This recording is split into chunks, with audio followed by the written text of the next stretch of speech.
So this is first lecture of the unit scalar and vector quantity. आपका book में ये separately unit नहीं दिया हुआ है, मैं सेपरेटली पढ़ाऊंगा because this is the backbone of physics. Okay, already हम लोग जान गए कि anything which can be measured is called physical quantity. Okay, for example mass, length, time, temperature, force, displacement, power, these are measured in daily life. They are called physical quantity. Based on direction, this quantity can be classified into two types. One is scalar, other is what? Vector. Okay, so scalar means no need of direction, means direction is not important. Direction is not important.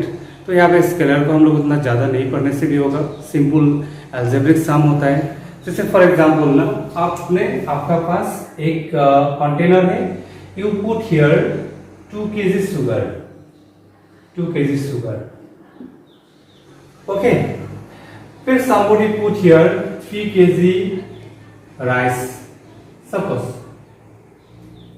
Okay, so what will be the total mass here, total quantity, how much? It will be 5 kg. It will be 5 kg. Simple algebraic sum. हम लोग 2 kg के साथ 3 kg add कर दिया direct. तो मास जो है वो स्केलर है, यहाँ पे डायरेक्शन से कोई लेना देना नहीं है, सिंपल algebraic सम हो रहा है। ओनली द मैग्नीट्यूड मतलब ये जो 3 kg है ये 3 हो गया मैग्नीट्यूड, ये जो 2 kg है ये हो गया मैग्नीट्यूड। यहाँ पे सिर्फ मैग्नीट्यूड इंपॉर्टेंट है, मैग्नीट्यूड का मतलब वैल्यू इंपॉर्टेंट है, डायरेक्शन से कोई लेना देना नहीं है। तो scalar quantity means only depend on magnitude और value. Here direction is not important, that type of physical quantity are called what? Scalar quantity. तो the example of scalar quantity are mass, temperature. Okay, you will get details later on when we will start the chapters. So now try to remember 2 scalar quantity, mass, temperature. Okay, no need of what? Direction. Okay, so next we have to discuss about vector. Let us see. Suppose on a body 2 Newton force is applied. On a body 2 Newton force is applied by a person, for example Ram applied 2 Newton force on a body, and again 3 Newton force is applied by for example Rahim applied 3 Newton force on the same body. What will be the resultant कितना होगा, total force कितना होगा? आप बोल सकते हो? Ram 2 Newton force apply किया एक बॉडी के ऊपर, सेम बॉडी के ऊपर रोहिम भी आपका 3 न्यूटन फोर्स अप्लाई किया, तो कितना होगा टोटल? आप बोल नहीं सकते इसका आंसर, क्योंकि अगर दोनों ने सेम डायरेक्शन में अगर फोर्स अप्लाई किया, सपोज ये बॉडी है, दोनों ने अगर सेम डायरेक्शन में अगर अप्लाई किया तो टोटल कितना होगा? 5 न्यूटन।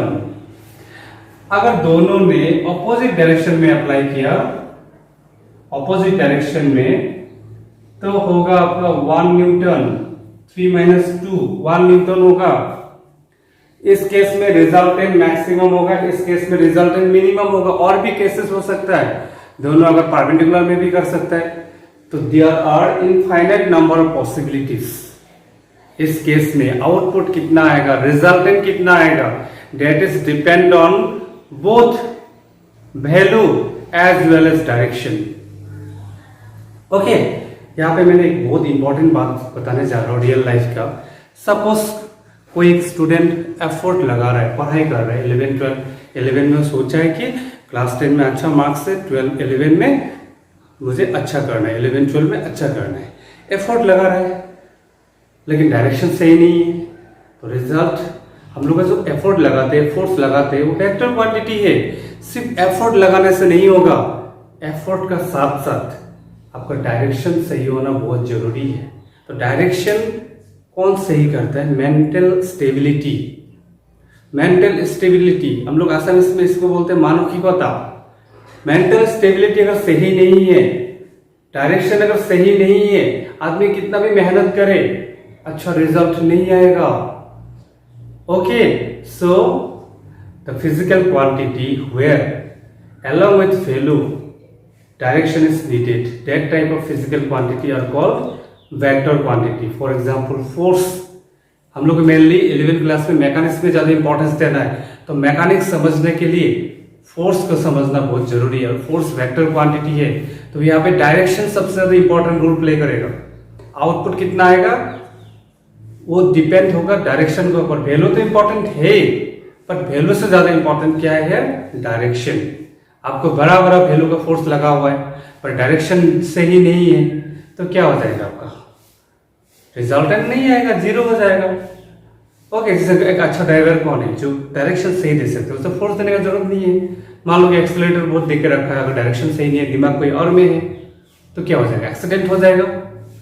वेक्टर आपका मेनली हम लोग डिस्प्लेसमेंट से शुरू होगा, डिस्प्लेसमेंट, वेलोसिटी, एक्सेलरेशन, और इसका पीछे कौन है, force. Okay, displacement, velocity, acceleration, सबका पीछे कौन है, फोर्स। तो here force will play important role, force is a vector quantity. Okay, तो हम लोग अभी वेक्टर का तो डेफिनेशन मालूम चल गया। वेक्टर का क्या होता है, आपका फिजिकल क्वांटिटी जिसका डायरेक्शन और वैल्यू दोनों होता है, that type of physical quantity are called vector quantity. Force, displacement, बहुत ज्यादा एग्जांपल दे सकते हो। मैक्सिमम फिजिकल क्वांटिटी आपका क्या होता है, वेक्टर क्वांटिटी होता है। अभी आप जो पढ़ाई कर रहे हो, आपका एफर्ट भी वेक्टर क्वांटिटी है। सो आप सबसे ज्यादा आपको खुद को, हैबिट्स को पहले ठीक रखना है, आपका मेंटालिटी पहले ठीक रखना है, तब जाके आपका ग्रोथ होगा, प्रॉपर ग्रोथ होगा। ओके, अगर डाइवर्ट हो गया, डायरेक्शन अगर गलत में चला गया, तो आपका एफर्ट खराब जगह में लग जाएगा, तब क्या होगा, रिजल्ट नेगेटिव रिजल्ट आएगा। ओके, रिजल्ट तो आता है, आदमी जो टैलेंट आदमी होता है, अगर डायरेक्शन सही है तो बहुत आगे बढ़ जाता है, अगर डायरेक्शन गलत है तो बहुत नेगेटिव डायरेक्शन में बहुत गलत तरीके से चला आता है। ठीक है, तो मैं फिजिक्स पढ़ाते, अभी रियल फिजिक्स स्टार्ट हुआ है, तो फिजिक्स पढ़ाते वक्त मैंने बहुत रियल लाइफ को भी साथ में लेके चलूंगा। Okay, fine. So already we know that vector quantity जो है उसका मैग्नीट्यूड के साथ क्या है, डायरेक्शन है। ओके, मतलब रिजल्ट जो है, result that is depend on both magnitude and direction. ज्यादा तो डिपेंड होगा डायरेक्शन के ऊपर। ठीक है, अगर मैग्नीट्यूड है तो मैग्नीट्यूड, जैसे 5 न्यूटन दो फोर्स ऑपोजिट में लगा हुआ है, तो मैग्नीट्यूड तो है, अच्छा खासा मैग्नीट्यूड है, पर डायरेक्शन नहीं, डायरेक्शन उल्टा लग गया, तो रिजल्ट इस केस में क्या होगा, जीरो, एक दूसरे को काट जाएगा। तो ये देखो, आपको इतना हाई लेवल में नहीं जाके सिंपल आप फोर्स को देखो। हम वेक्टर तो बहुत सारा क्वांटिटी होगा, लेकिन यहाँ पे फोर्स को लेके मैंने ज्यादा एग्जांपल दूंगा, क्योंकि फोर्स मैकेनिक्स में एक इंपॉर्टेंट रोल प्ले होगा। लेकिन यहाँ पे जनरल होगा, हाँ वेक्टर फोर्स बोल के नहीं बोल सकते, लेकिन समझाने के लिए फोर्स का एग्जांपल लूंगा। वेक्टर तो बहुत सारा होगा, यहाँ पे कॉमन में हम लोग पढ़ेंगे। तो ऐसे वेक्टर क्वांटिटी है, उसका डायरेक्शन ये वेक्टर का सिंबल है, मतलब डायरेक्शन मतलब ऊपर में है, तो ये वेक्टर क्वांटिटी है। फोर्स हो सकता है, डिस्प्लेसमेंट हो सकता है, आपका वेलोसिटी हो सकता है।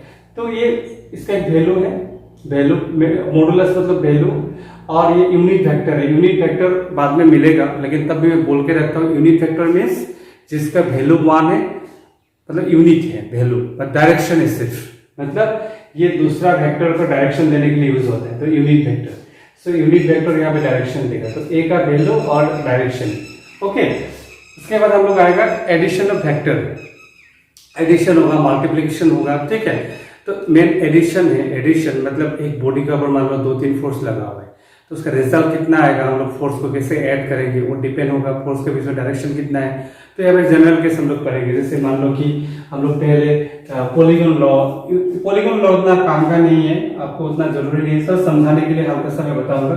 हेड टेल मेथड बोलते हैं, जैसे वेक्टर है, ये डायरेक्शन में लगा हुआ है, तो क्या होता है कि यहाँ पे जितना बड़ा एरो होगा उतना वैल्यू ज्यादा है, छोटा एरो है तो वैल्यू कम है। सर समझो यहाँ पे, तो हम लोग क्या करेंगे, ए को पहले ड्रॉ कर दिया, हाँ ए को ड्रॉ कर दिया, ए वेक्टर, डायरेक्शन चेंज नहीं कर सकते। बी का टेल को ए का हेड में लगाओ, डायरेक्शन चेंज नहीं करके। ओके, ये हो गया बी वेक्टर। फिर सी का टेल को बी का हेड में लगाओ, डायरेक्शन चेंज नहीं होना चाहिए, ये हो गया सी, ए बी सी। उसके बाद आपको ए का जो टेल है, सी का हेड में लगा दो, ये होगा रिजल्टेंट आर, ये रिजल्ट होगा, ये रिजल्ट है। तो आर जो रिजल्ट है that is equal to A plus B plus C. देखो वेक्टर सम है, एल्जेब्रिक सम नहीं है, वेक्टर सम बाद में समझ में आएगा, ठीक है, वेक्टर सम। उसके बाद मान लेते हैं कि कुछ केसेस ऐसा आएगा फ्रिक्वेंटली, जैसे मान लो कि दो फोर्स का डायरेक्शन सेम है, मतलब यहाँ पे मैं दो वेक्टर का डायरेक्शन सेम माने, एक वेक्टर है बी एक वेक्टर है, तो दोनों का डायरेक्शन सेम है, तो दोनों का इसमें थीटा कितना है 0 degree. This is number 1 case, addition का केस नंबर 1। ओके, 0 डिग्री है मतलब दोनों वेक्टर का डायरेक्शन क्या है सेम है। तो इस केस में जो रिजल्टेंट होगा, रिजल्टेंट, तो डायरेक्ट हम लोग ए प्लस बी लिख सकते हैं, दोनों का डायरेक्शन क्या है सेम है। तो इस केस में रिजल्टेंट का वैल्यू क्या होगा मैक्सिमम। तो आपको बोर्ड में एक सिंपल क्वेश्चन आ सकता है, when the resultant of two vector will be maximum when they have same direction. Okay, we case 2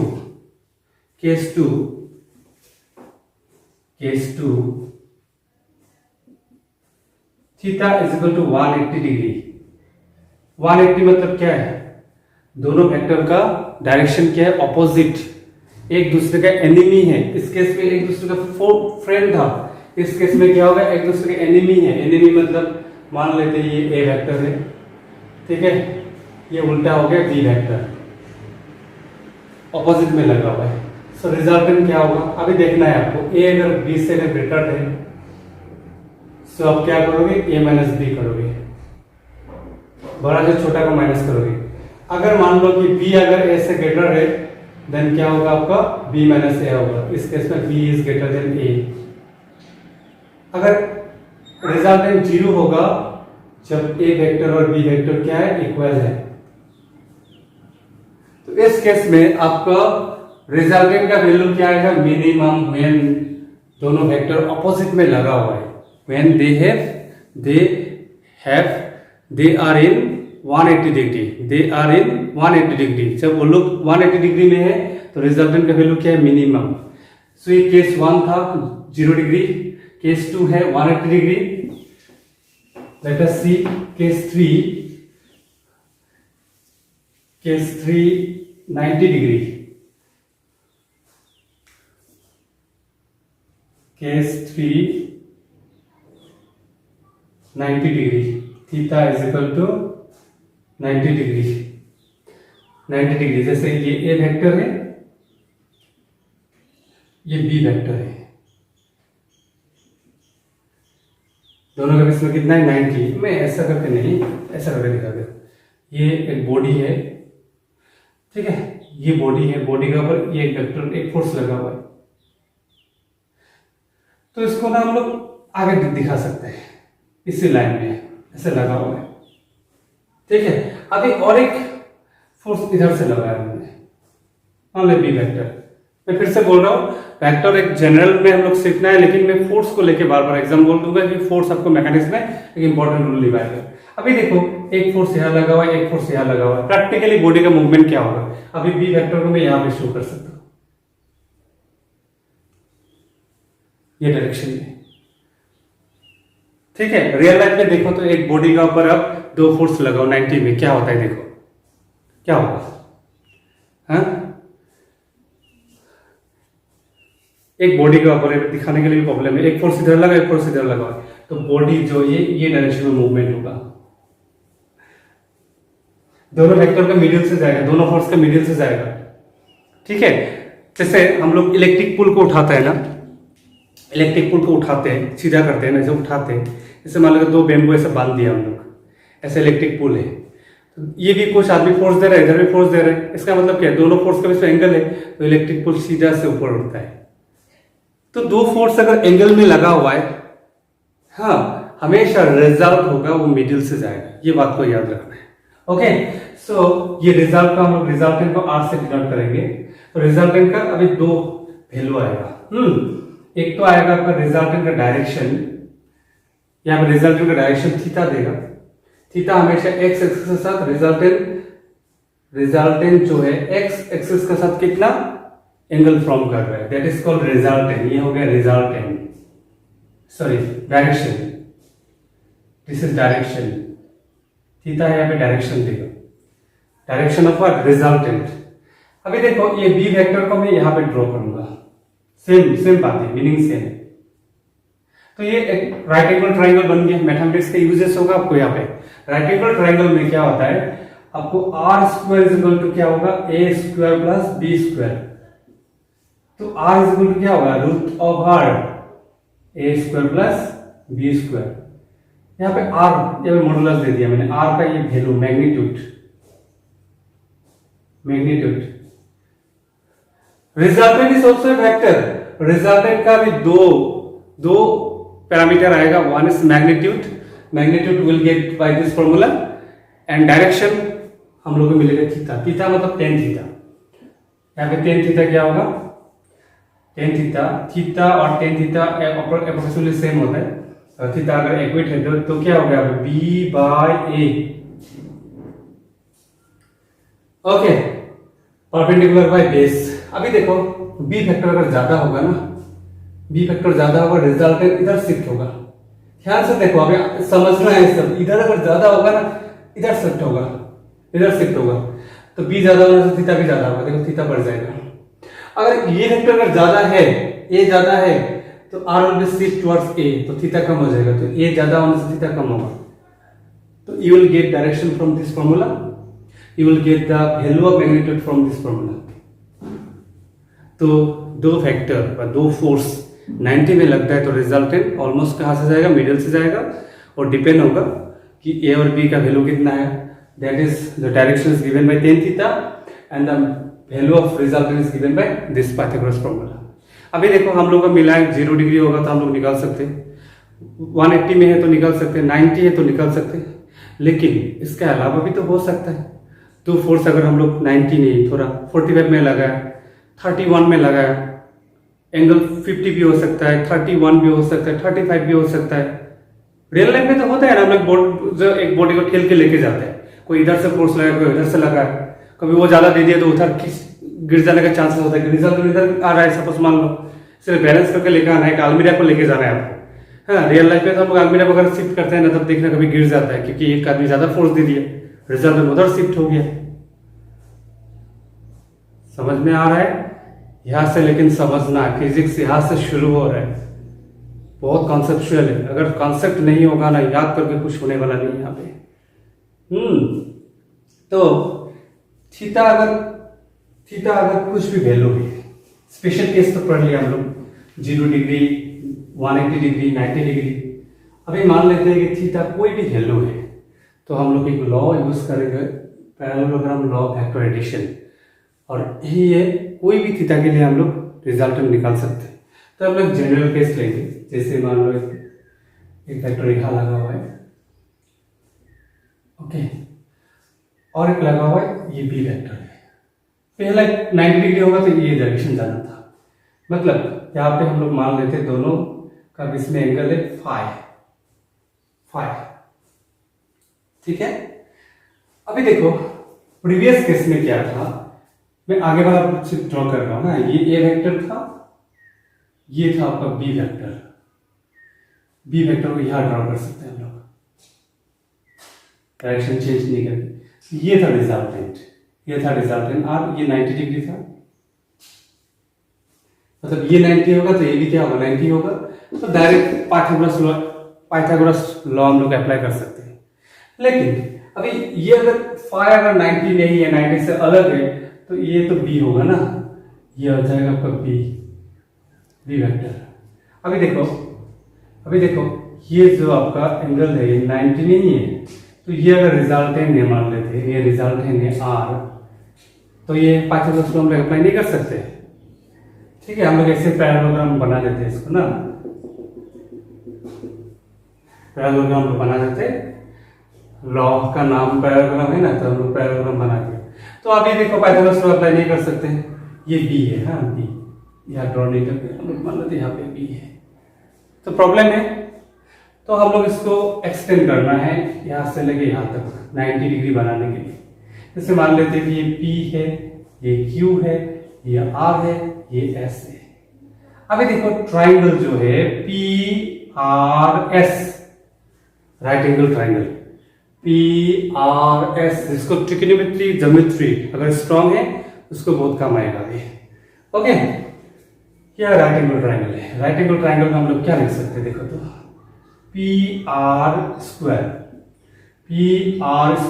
is equal to PS square plus RS square. हम लोग को तो था PQ नोन था, is equal to a vector लिख देते हैं, PQ is equal to a vector था, फिर था QR इज इक्वल टू क्या था? B वेक्टर था, ये नोन है। बट यहाँ पे PS तो अननोन है, RS भी अननोन है, तो इसको हम लोग चेंज करने के लिए हम लोग क्या लिख सकते हैं? In place of PS we can write PQ plus QS whole square plus RS square. तो PR square is equal to, हम लोग इसको A plus B whole square में तोड़ दो, तो A plus B whole square में तोड़ने से क्या होगा? PQ square plus 2PQ into QS plus QS square plus RS square. So क्या आएगा? PQ square plus twice PQ QS। अभी देखो तो ये भी तो राइट एंगल ट्राइंगल है, तो इसका QS square plus RS square is equal to क्या होगा? QR square. इसका जगह हम लोग क्या लिखेंगे?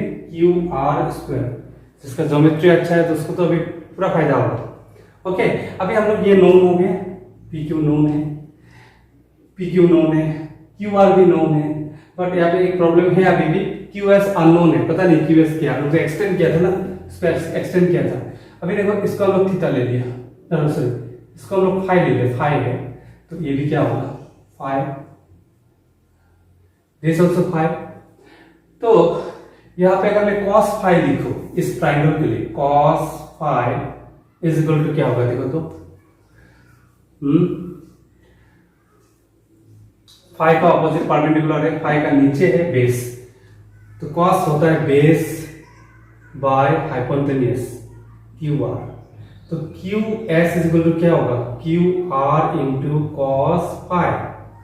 तो पुट करो, PR square is equal to PQ square plus twice PQ, then QR cos phi plus QR square. Okay, सब ये सब नोन हो गया। PR मतलब क्या? R स्क्वायर रिजल्टेंट है, PR इज इक्वल टू क्या होगा? R square resultant. PQ मतलब क्या है? A square vector plus twice AB cos phi plus B square. This is the general formula for addition of two vector if they are in any angle, कोई भी angle के लिए निकाल सकते हो। ये फॉर्मूला है, आपको याद रखना है। जैसे वे स्पेशल केस को लाते हैं, स्पेशल केस क्या था? पहले थीटा क्या था? 0 डिग्री, तो cos फाई कितना होगा? cos 0 कितना होगा? 1।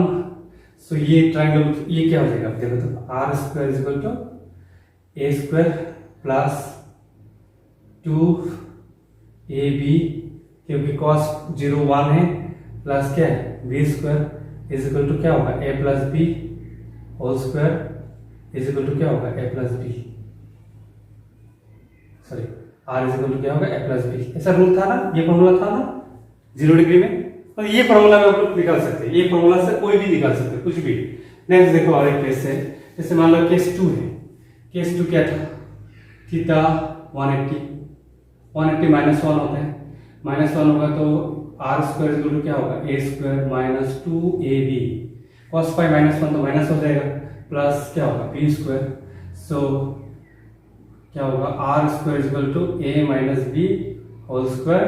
It means R is equal to क्या होगा? A minus B। इजी है ना? मतलब ये फॉर्मूला से आप कोई भी केसेस आप निकाल सकते हो।